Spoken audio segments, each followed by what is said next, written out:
With respect to a customer acceptance or user acceptance, the rate for connected vehicle technology itself, it is declining still in the stats. The reason behind that is the customer are not fully confident about this technology to disclose their personal information. So with respect to privacy, we are going to see more of the regulations or the acts coming out, and the auto sector has to be compliant with it as soon as they can. But overarching idea is to have the privacy, security, and safety balanced for these CAV technologies in future. Welcome to the Reimagining Cyber podcast, where we share short and to the point perspectives on the cyber landscape. It's all about engaging yet casual conversations on what organizations are doing to reimagine their cyber programs while ensuring their business objectives are top priority. With my co-host, Stan Wisseman, Head of Security Strategist, I'm Rob Aragao, Chief Security Strategist, and this is Reimagining Cyber.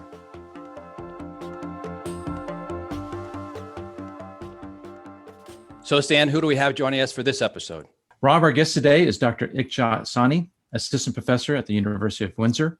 Her research focuses on connected and autonomous vehicles, covering the security and privacy of vehicle-to-everything, or V2X, and in-vehicle security. She has published many research papers, including V2X privacy schemes and engineering privacy attacks for equitable assessment. Thanks for taking the time to speak with us today, Ikjot. Can you expand on your background for our audience, please? Yeah, thank you so much for having me here. Yes, I worked with my V2X expertise in, I think, for 7 years now. And that was something that got me interested because it was tangible, it impacts people, and then you can work with something cool, which is security. Now I'm wearing few hats, which is, along with being a professor, assistant professor at University of Windsor, I'm also the academic director for Auto Security Research Group. And another hat that I wear is the academic chair for Women in Cybersecurity Professional Affiliate for Ontario. And the role there is to bring women in the cybersecurity from different academic institutions. We want to build more student organization surrounding on the focus of the women in cybersecurity. And then since this is the topic of Internet of Vehicles, which is a subset of the Internet of Things, which got me to I'm one of the stream owners with that Aggregate Intellect, and they focus mainly on the AI solutions and discussions. And I am the stream owner there for IoT and edge security. So we want to really work on the discussions, and so that we can cultivate a culture around these specializations. And since autonomous vehicles are going to be part of this whole ecosystem with the higher level of autonomy. So that's another hat that I wear. Well, one of the things I know is in January, the University of Windsor announced that it will host the SHIELD Automotive Cybersecurity Center of Excellence. And it will aim to support the development of skills, innovation, and policy that address hardware and software vulnerabilities in connected and autonomous vehicles. And as the co-founder of SHIELD, can you expand on the purpose of the Center of Excellence and also what served as your motivation to create it? One person cannot build the ecosystem and cannot bring the entire community together. So you need more people to work on these solutions and even to build the network and knowledge transfer channels. So doing it in a way which is more methodical, and for Canadian specific solutions, if we want to have an ecosystem within Canada, we wanted to have a discussion going on. And that's actually what we did. I'm the co-founder, Dr. Mitra Mehersani, from Department of Electrical and Computer Engineering at University of Windsor. She's also the co-founder. So she and I had the same sort of motivation, but her work was on the hardware security, and I was working in more of the Internet of Things and connected vehicle security space. So we had different types of understanding, but when we talked to the domain people in the auto sector, they would have no clarity between or differentiation between the IT versus OT security and auto security. So that got us into discussions for around 2 to 3 years. And that was kind of a motivation behind this, because there was a need for having concrete idea about auto security, which is separate from IT and OT security. And we wanted to make it very clear that we need to pay attention on this ecosystem, which is going to impact this new cyber landscape. That's how I call it, a new cyber space for auto sector. And you should not try to overlap it with what is existing threats in the internet we are seeing. So we need to come up with new solutions, new mindset to solve these issues or threats or risks. And that was the motivation. And that's how we started bringing partners together through APMA, which is Auto Parts Manufacturing Association. So the partner started to has started a committee, and there was a discussion going on, and there are people who would come from the sector itself who are building these manufacturing parts. There's a supply chain involvement. You also want to address the industry 4.0 issues, and because all of these components or aspects are part of the big ecosystem, and then you would be able to see, okay, there are so many blind spots if you're just working in silos. So you need to break them and then work them collectively. Have you been able to get the cooperation and the interest, for example, of the auto manufacturers to participate or to consume what you're producing? You have to test the waters first, where everybody stands and what's happening, how the market is understanding. And especially if you are it is the sector for auto, the suppliers and tier 1, tier 2, and the guys who are putting them together and assembling. And there is a whole ecosystem with the auto sector. So are they ready to understand what we are trying to say for security? So are there certain guidelines which are at C level or C-suite level? Do they have such prerequisites to even understand what security is, and do they need to implement such protocols within their system today? And you don't find anything. And there's a recent survey with KPMG, and APMA did that. And throughout that survey, you would be able to see very clearly that the understanding on the responsibility of the security threats, or if there is a security attack, the responsibility is always, or the finger is always pointed to the IT guys. Or the IT department, which is exactly the issue. Because if you start seeing all the issues, only the responsibility is not for the IT or operational sides, but also for the people. And within those intrinsic processes, are you paying enough attention what's happening?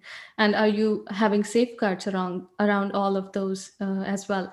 And when I start thinking about the electric vehicles and the autonomous vehicles, it's making the decisions based on the data and who is feeding the data and how are you creating these algorithms. So if you think a little bit futuristic, and then you start seeing more problems. If they are not addressed today, when we are not having that kind of autonomy, then I think it's a huge gap that we would have, and we would never be able to fill that up.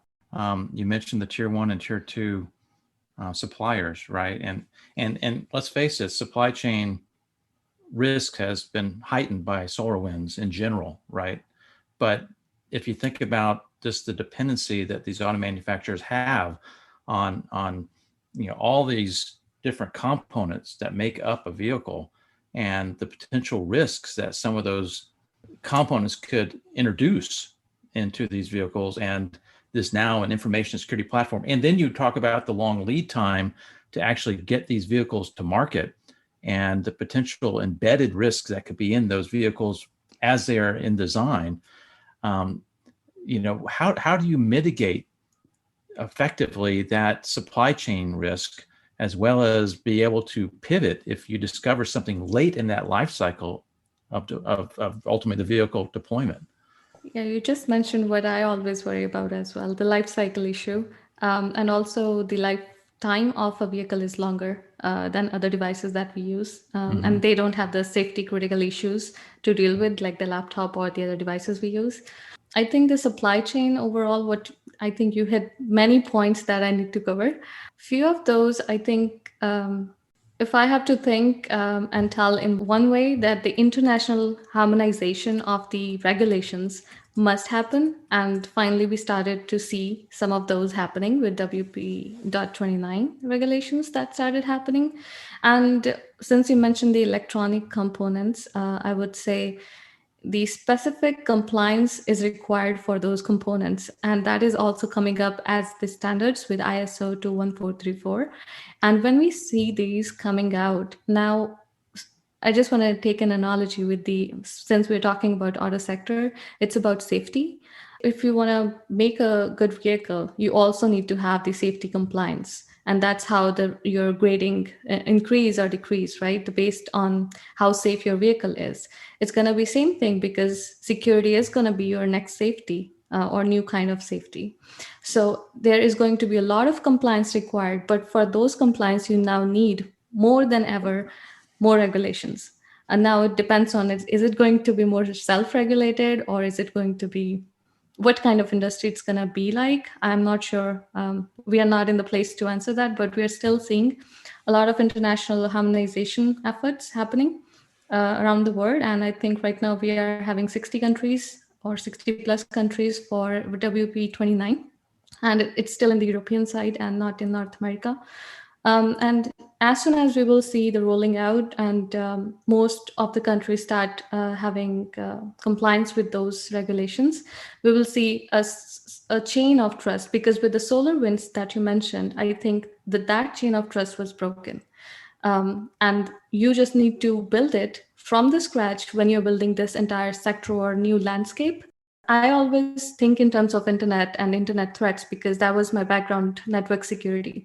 But then I think about the electric vehicles and the line of codes and then software development happening for those electric components and the embedded system. I see a complete a new realm of security threats, because you have never thought of testing a little piece of code when you're like writing it, and now you need it, and it's more so ever required, because now this little component can turn all the little other security threats on, because you were not making sure it in the beginning in the design and development phase, rather than you were testing it later on.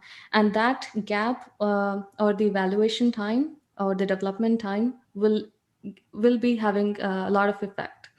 And the another thing that I'm hearing nowadays, it's not from my expertise, but in the autonomous vehicle experiments, they have analyzed that there are problems with the auto grade software development for autonomous vehicle that we are seeing, because some of the components are in the supply chain are not they might be counterfeit as well. So now you're dealing with a different kind of a problem, right? So that's why it becomes so much essential and kind of a mandatory and a compliance based, or the regulations around the supply chain. More software needs more of the compliance, and also some changes required in the life cycle of the software development for these. When you look at some of the different auto manufacturers that are, starting to really truly pay attention and realize how important this area of security is, are they coming at it from that level of, the way they kind of compete when it comes to the safety of their vehicles, and understand that this is kind of a new area they have to encompass, and add on top of that, the issue of privacy, right? With the connected vehicle, a type of actual information that's contained with that vehicle relative to you as the consumer. So are they looking at kind of expanding that scope of safety to encompass the privacy and security from what you're hearing out there?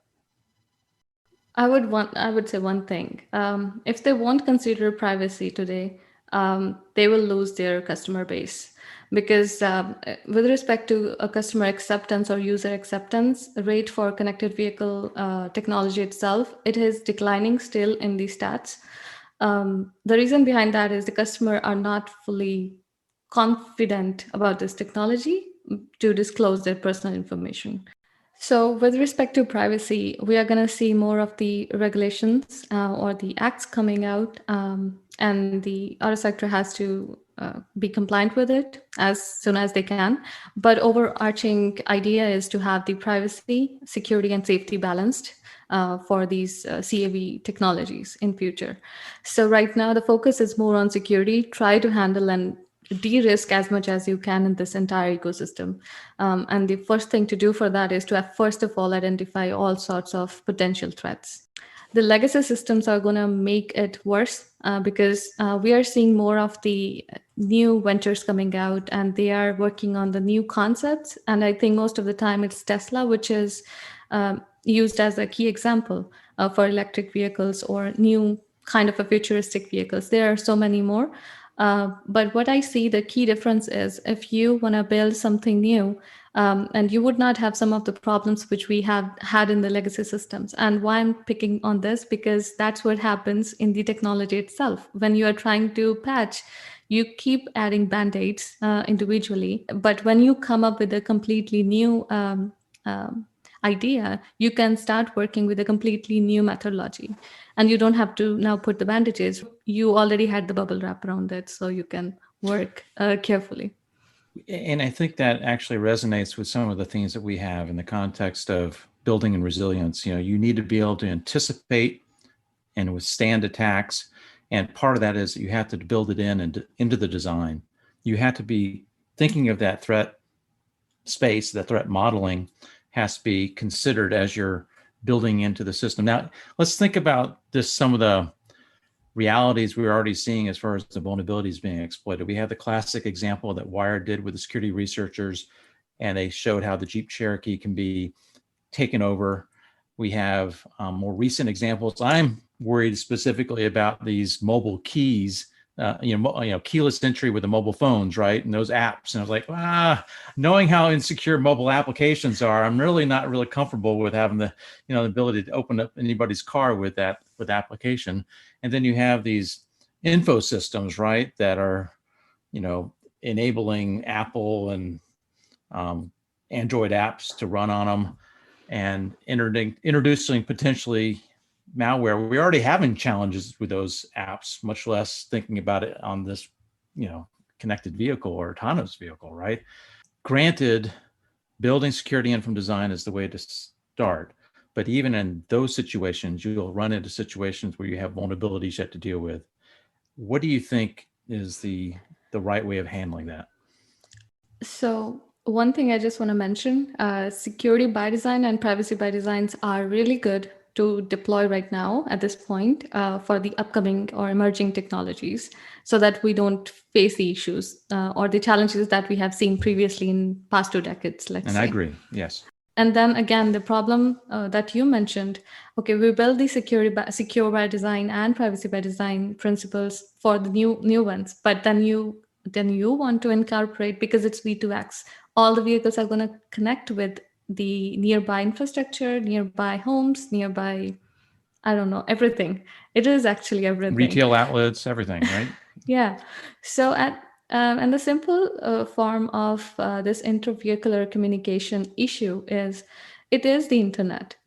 So the primary question should be, have we solved everything, all the security issues in the internet, that we are now thinking about putting internet in little things around us, and then also with these safety critical objects like a vehicle.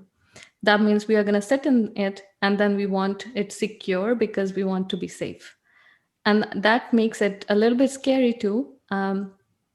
But the thing is, as soon as you connect your vehicle with, for the convenience, you would choose to connect it with the parking meter maybe, or with the toll system, or maybe it's mandated in future. But then you actually should think about, if it's sharing information, then based on information also, there are a lot of data breaches. There's a whole idea of the information security as soon as you connect with internet. But when you connect your vehicle with the internet, I think it becomes more critical, because the information is also coming to the vehicle, which was not the case earlier. So as soon as it enters your vehicle, is it making any changes in your current operations within the vehicle, which is in vehicle security? And how does that impact? And the example that you have taken for Jeep Cherokee, that was the simple example with the infotainment system, where it was limited with the kind of radios it uses. And you mentioned key fob, using that. And that brings another issue of encryption, the kind of encryption that you're using, and the radios you're using. So these issues, I think, are encompassing a very large landscape. And how we are seeing it, the simple way to envision the problem of security with the vehicles is, as soon as you connect it with internet, you now allow the information to be fed into the vehicle. And it's going throughout the internal Ethernet that it has, or the internal network of the vehicle. Now it can manipulate, change, the malware or the other threats which what can be done within the internet itself. Now think about the internal network of a vehicle, the vehicle on the highway or the road. What it's going to do, we don't know. You cannot even anticipate what's going to happen. Now, Ikjot, one of the things I'd like to pivot towards is, and you introduced it as kind of another passion of yours, right, is women in cyber and women in tech in general. That's something that you've been very passionate about. You've done some great things there at the university and elsewhere. Can you take a minute to share what you've actually gone and focused in to help in a very short time, by the way, and some of the accomplishments? I started the first Canadian student chapter of Women in Cybersecurity. As a female, I can just second anybody who is saying that females need to have a sense of community. We seek that, and in security, I even experienced that lack of community or the lack of sense of that community. And that was the reason that I started the first Canadian student chapter at University of Windsor. I actually was fortunate to announce it in a way and bring people together to make them passionate, to make them see the things about cyber. You don't have to be in cyber. You can start in cyber. I think it just gave the sense to all the female students in computer science and engineering that, yes, this is something we belong and we can talk, we can learn. Well, Ikjot, thank you very much for sharing your passion on multiple fronts. But especially, I think we're just at the infancy, right, as it relates to the connected vehicle and where we're going from here, and just the things that people aren't even considering at this point in time that you're bringing up to the foreground. The work that you're doing with Shield, I think, will help hopefully alleviate a lot of that and get people to realize what else has to be thought about. And also your Women in Cyber, focus and push and getting people to really be more motivated and build a passion for cybersecurity as a whole. So again, we really appreciate having you on today, and hopefully we can speak with you again in the future. Thank you so much for having me. Thank you, Ikjot. Thanks for listening to the Reimagining Cyber podcast. We hope you enjoyed this episode. If you would like to have us cover a specific topic of interest, feel free to reach out to us, and you can find out how in the show notes. And don't forget to subscribe. This podcast was brought to you by CyberRes, a micro-focused line of business, where our mission is to deliver cyber resilience by engaging people, process, and technology to protect, detect, and evolve.